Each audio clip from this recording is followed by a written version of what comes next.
بسم اللہ الرحمن الرحیم۔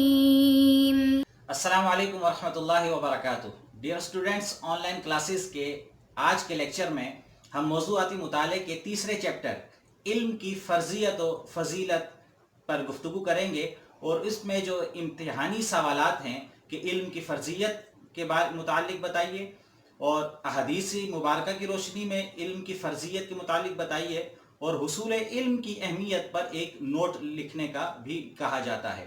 تو ڈیئر اسٹوڈنٹ، سب سے پہلے ہم علم کی فرضیت و فضیلت قرآن اور حدیث کی روشنی میں جان لیتے ہیں۔ علم کیا ہے؟ ڈیئر اسٹوڈنٹس، علم کا معنی ہے جاننا، آگاہ ہونا، واقفیت حاصل کرنا، اور شرعی معنی علم کا یہ ہے کہ اللہ تبارک و تعالی نے رسول اللہ صلی اللہ تعالی علیہ وسلم کے ذریعے جتنے بھی احکامات ہمارے تک بھیجے ہیں، ہم ان احکامات کو جانیں اور جان کر ان احکامات پر عمل کیا جائے۔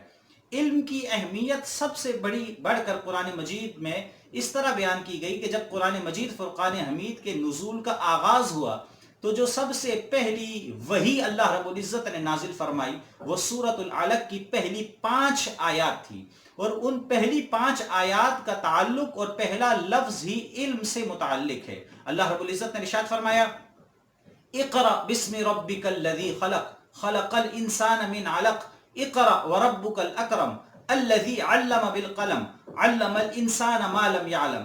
رسول اللہ صلی اللہ تعالی علیہ وسلم پر یہی پہلی 5 آیات وحی کی نازل ہوئی سورہ علق کی، اور اس میں اللہ تبارک و تعالی نے پڑھنے کا ذکر فرمایا، قلم کا ذکر فرمایا، جس سے یہ بات واضح ہوتی ہے کہ اللہ رب العزت نے نماز کے حکم سے پہلے، روزے کے حکم سے پہلے، زکوٰۃ، حج، عمرے کے حکم سے پہلے اللہ رب العزت نے علم کی وحی نازل فرما کر یہ بات واضح کر دی اپنی مخلوق پر کہ کائنات میں سب سے بڑی شے جو ہے وہ علم ہے۔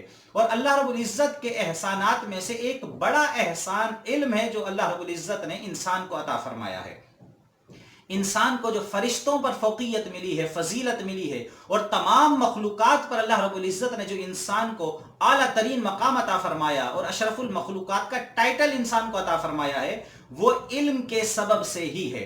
قرآن مجید کے دیگر مقامات میں بھی اللہ رب العزت نے علم کی اہمیت و فضیلت و فرضیت کو باقاعدگی سے بیان فرمایا۔ ایک مقام پر فرمایا، قُلْ هَلْ يَسْتَوِي الَّذِينَ يَعْلَمُونَ وَالَّذِينَ لَا يَعْلَمُونَ، کیا جاننے والے اور نہ جاننے والے برابر ہو سکتے ہیں؟ یہ سوالیہ انداز ہے اس آیت مبارکہ میں اللہ رب العزت کی طرف سے کہ یقیناً جاننے والا اور نہ جاننے والا، علم رکھنے والا اور جو بغیر علم کے ہے، وہ دونوں برابر نہیں ہو سکتے۔ اللہ رب العزت نے علم والوں کو مقام، مرتبہ اور درجہ عطا فرمایا ہے۔ اور پھر رسول اللہ صلی اللہ تعالی علیہ وسلم نے متعدد مقامات پر علم کی اہمیت کو اور اس کی فضیلت کو بیان فرمایا۔ خود رسول اللہ صلی اللہ علیہ وسلم نے اپنے آنے کے مقصد کو بیان کرتے ہوئے ارشاد فرمایا، انما بعثت معلما، کہ بے شک مجھے معلم یعنی کہ استاد بنا کر بھیجا گیا ہے، یعنی کہ میرا کام کائنات میں جا کر لوگوں کو علم سکھانا ہے۔ رسول اللہ صلی اللہ تعالی علیہ وسلم علم کے متعلق اکثر یہ دعا فرمایا کرتے تھے، حدیث مبارکہ میں ہے، وہ دعا کے الفاظ ہے، اللہم انی اسألک علما نافعا، اے اللہ میں تجھ سے علم نافع کا سوال کرتا ہوں۔ اور پھر اللہ رب العزت نے قرآن مجید میں علم کے لیے دعا مانگنے کو ابھی ذکر قرآن میں کیا ہے، فرمایا رب زدنی علما، اے میرے رب میرے علم میں اضافہ فرما۔ ڈیئر اسٹوڈنٹس، رسول اللہ صلی اللہ تعالی علیہ وسلم کی اگر ہم ساری زندگی کا مطالعہ کریں تو آپ صلی اللہ تعالی علیہ وسلم ساری زندگی علم کے فروغ کے لیے کوشاں رہے اور لوگوں کو علم کے نور سے منور کرتے رہے۔ وہ عرب اور وہ سارا زمانہ جو جاہلیت کے اندھیروں میں گھرا ہوا تھا، رسول اللہ صلی اللہ تعالی علیہ وسلم نے اللہ رب العزت کے دیے ہوئے علم سے اور قرآن کے نور کے علم سے دنیا کو بہرور فرمایا، اور ساری دنیا میں علم کی ایسی شمع جلائی کہ ساری کائنات جو بھائی بھائی کا قتل کر رہا تھا، اب لوگ اپنے بچوں کو زندہ دفن کر دیا کرتے تھے، علم کے سبب سے اس ساری کائنات میں انقلاب آیا اور محبتیں بڑھیں۔ ڈیئر اسٹوڈنٹس، علم کے متعلق رسول اللہ صلی اللہ علیہ وسلم نے یہ بات بھی ارشاد فرمائی کہ تم علم کو حاصل کرو اپنی ماں کی گود سے لے کر اور لحد تک، یعنی کہ قبر تک۔ علم حاصل کرنے کا کوئی وقت مقرر نہیں ہے کہ بچپن میں حاصل کریں، نوجوانی میں حاصل کریں، نہیں رسول اللہ صلی اللہ تعالیٰ علیہ وسلم نے ارشاد فرمایا کہ بندہ ہر وقت علم کے حصول میں لگا رہے. اس کے لیے ضروری نہیں ہے کہ کوئی استاد ہو تو وہ اسٹاپ ہو گیا، وہ علم حاصل نہیں کرے گا، کوئی بزرگ ہو گیا، کوئی عمر میں بڑا ہو گیا تو وہ علم حاصل کرے گا نہیں کرے گا، ایسا ہرگز نہیں ہے. چاہے بچہ ہو یا چاہے بڑا ہو، علم کے حصول کی لگن ہر ایک کو ہونی چاہیے، اور رسول اللہ صلی اللہ تعالیٰ علیہ وسلم نے اور دین شریعت نے ہمیں اسی بات کا حکم دیا ہے. اس چیپٹر میں، موضوعاتی مطالعے کے تیسرے چیپٹر میں، علم کی فرضیت و فضیلت میں انہی تمام باتوں کو ڈیٹیل میں بیان کیا گیا ہے. یہ جو 3 سوالات ہیں، علم کی فرضیت بیان کریں، احادیث کی روشنی میں علم کی اہمیت بیان کریں، اور حصول علم کی اہمیت پر تفصیلی نوٹ تحریر کریں. ان دونوں سوالات کو امتحانی نقطہ نظر سے ہم نے کس طرح حل کرنا ہے، اور ایگزام میں ہمیں ان سوالات کو کیسے اٹیمپٹ کرنا ہے، اس کا طریقہ کار جاننے کے لیے ڈیئر اسٹوڈنٹس آئیے چلتے ہیں موضوعاتی مطالعے کے تیسرے چیپٹر علم کی فرضیت و فضیلت کی طرف. بسم اللہ الرحمن الرحیم. ڈیئر اسٹوڈنٹس، آج کے لیکچر میں ہم پڑھ رہے ہیں موضوعاتی مطالعے کا تیسرا چیپٹر علم کی فرضیت و فضیلت. اس چیپٹر کے حوالے سے بھی آپ کو ڈیٹیل میں بتایا گیا. اب آ جائیے مشقی سوالات. اس چیپٹر میں 3 مشقی سوالات ہیں، اور ہم نے ان کو پیپر میں کیسے اٹیمپٹ کرنا ہے، آئیے اس کا طریقہ کار اور جوابات کو جان لیجئے. سوال نمبر 1، قرآن کی روشنی میں علم کی اہمیت بیان کریں. جواب، علم کے معنی. علم کے معنی جاننا، آگاہ ہونا یا واقفیت حاصل کرنا ہے، جبکہ علم کا شرعی معنی یہ ہے اللہ اور اس کے رسول صلی اللہ علیہ وسلم نے ہمیں جو احکامات اور ہدایات دی ہیں ان کے بارے میں آگاہی حاصل کرنا اور ان پر عمل پیرا ہونے کے بارے میں پوری طرح جاننا. علم کے بارے میں قرآن کریم کے درج ذیل نکات زیادہ اہم ہیں. پہلی وحی. علم کی اہمیت کا اندازہ اس بات سے لگایا جاتا ہے کہ اللہ تعالیٰ نے حضور نبی کریم صلی اللہ علیہ وسلم پر جو پہلی وحی نازل کی، اس کے پہلے لفظ میں پڑھنے کا حکم دیا گیا ہے. ارشاد باری تعالیٰ ہے، اقرأ بسم ربک الذی خلق خلق الانسان من علق اقرأ وربک الاکرم الذی علم بالقلم علم الانسان ما لم يعلم. سورۃ العلق آیت نمبر 1 تا 5. ترجمہ سماعت کر لیجئے. اپنے پروردگار کے نام لے کر پڑھیے جس نے سب کو پیدا کیا، جس نے انسان کو خون کی پھٹکی سے بنایا. پڑھیے کہ آپ کا پروردگار بڑا کریم ہے، جس نے قلم کے ذریعے سے علم سکھایا اور انسان کو وہ باتیں سکھائیں جن کا اس کو علم نہ تھا. اگلی ہیڈنگ دیں گے آپ، اللہ کا احسان. اللہ تعالیٰ نے انسان پر بے شمار احسانات کیے ہیں. ان میں سے ایک بہت بڑا احسان یہ ہے کہ اللہ تعالیٰ نے انسان کو علم عطا کیا ہے، جس کا ذکر سورہ الگ کی آیت نمبر 5 میں کیا گیا ہے. علم انسان کے لیے اللہ تعالیٰ کی ایسی نعمت ہے جو اسے باقی تمام مخلوقات سے ممتاز کر دیتی ہے. نیکسٹ ہیڈنگ دیں گے خلیفہ. علم کی بدولت ہی انسان زمین پر اللہ کا خلیفہ یعنی نائب بنا، اور تمام فرشتوں کو حکم دیا گیا ہے کہ وہ حضرت آدم علیہ السلام کو سجدہ کریں. گویا علم انسان کی عظمت کی بنیاد ہے. نبی کریم صلی اللہ علیہ وسلم نے ارشاد فرمایا، انما بعثت معلما، یعنی میں معلم بنا کر بھیجا گیا ہوں. آپ صلی اللہ علیہ وسلم اپنے علم اضافے کے لیے یہ دعا فرمایا کرتے تھے، رب زدنی علما. ترجمہ، میرے رب میرے علم میں اضافہ فرما. اشرف المخلوقات. یہ اگلے یہ ہیڈنگ دیں گے، انسان کو اللہ تعالیٰ نے علم کی دولت سے نوازا. یہ وہ نعمت ہے جس میں دوسری کوئی مخلوق انسان کو مقابلہ نہیں کر سکتی. اس سے تمام مخلوقات پر انسان کی برتری ثابت ہوتی ہے، اسی لیے انسان کو اشرف المخلوقات کہتے ہیں. ڈیئر اسٹوڈنٹ، سوال نمبر 2 کی جانب چلتے ہیں.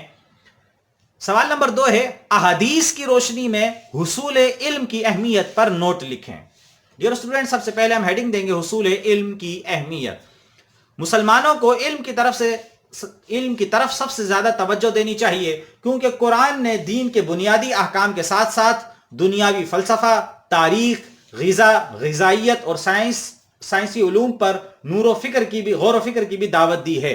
رزق حلال بھی اسلام کا تقاضا ہے، اس لیے مومن کو معاشی علوم و فنون سے بھی غافل نہیں ہونا چاہیے. بندہ مومن کی عبادت کا مقصد تقوی اور رضا الہی کا حصول ہے.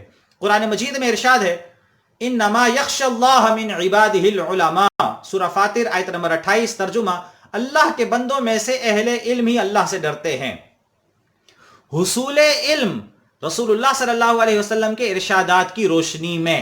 ڈیئر اسٹوڈنٹ، دیکھ لیجئے، یہ بھی ضروری ہے کہ جو علم حاصل ہوا ہے اسے آگے پھیلایا جائے، دیے سے دیے کو جلایا جائے. رسول اللہ صلی اللہ علیہ وسلم نے ارشاد فرمایا، بلغوا عنی ولو آیتن. ترجمہ، مجھ سے ایک آیت بھی سنو تو اسے آگے پہنچا دو، اس کی تبلیغ کرو.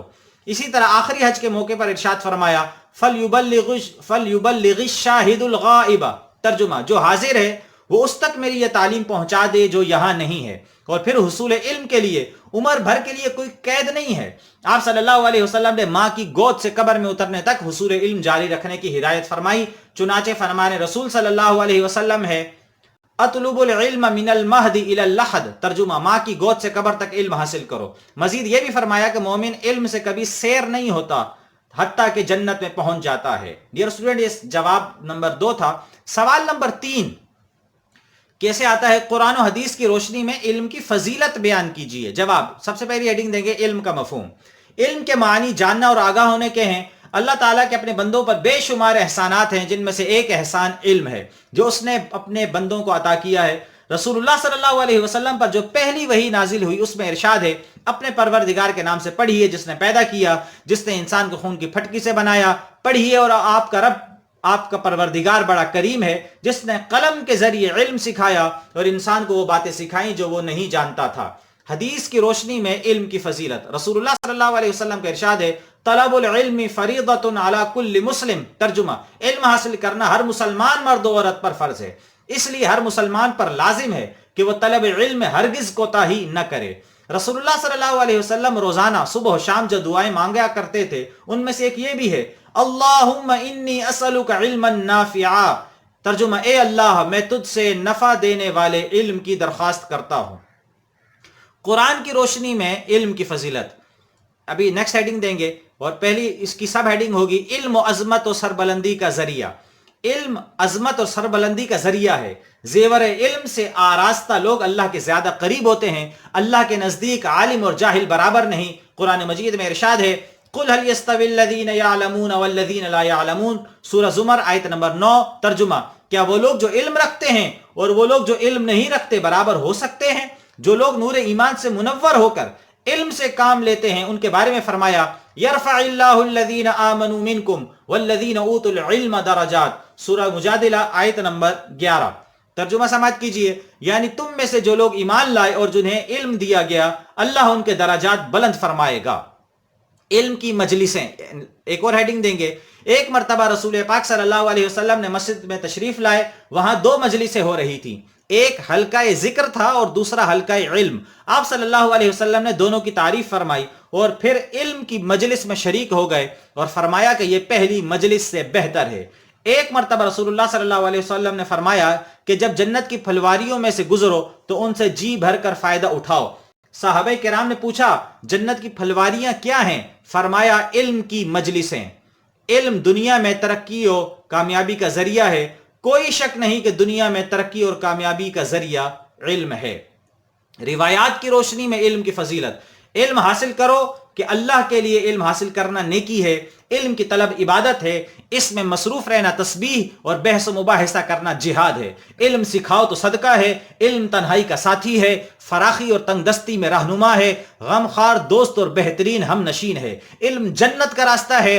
اللہ تعالیٰ علم ہی کے ذریعے قوموں کو سربلندی عطا کرتا ہے۔ لوگ علماء کے نقش قدم پر چلتے ہیں تو دنیا کی ہر چیز ان کے لیے دعائیں مغفرت کرتی ہے، کیونکہ علم دلوں کی زندگی ہے اور اندھوں کی بینائی ہے۔ علم جس کی توانائی اور قوت ہے، علم کے ذریعے انسان فرشتوں کے اعلیٰ درجات تک جا پہنچتا ہے۔ علم میں غور و فکر کرنا روزے کے برابر ہے۔ علم ہی کے ذریعے اللہ تعالیٰ کی صحیح اطاعت و عبادت کی جا سکتی ہے اور علم ہی سے انسان معرفت الہی حاصل کر سکتا ہے۔ تو ڈیئر اسٹوڈینٹس، آج کے چیپٹر نمبر 3 میں علم کی فرضیت و فضیلت کے حوالے سے ڈیٹیل میں بات کی گئی اور اس کو تینوں جو مشقی سوالات جو ایگزام میں آتے ہیں امتحانی نقطہ نظر سے ہم نے ان کے جوابات کو کیسے اٹیمپٹ کرنا ہے وہ بھی وضاحت کے ساتھ بیان کیا گیا۔ اگر کوئی ڈاؤٹ ہو تو آپ ریپیٹ کر کے اس ویڈیو کو دوبارہ دیکھیے گا، انشاءاللہ العزیز آج کا یہ لیکچر آپ کو بہت فائدہ دے گا۔ ڈیئر اسٹوڈینٹس، آج کے لیے اتنا ہی، تھینک یو ویری مچ۔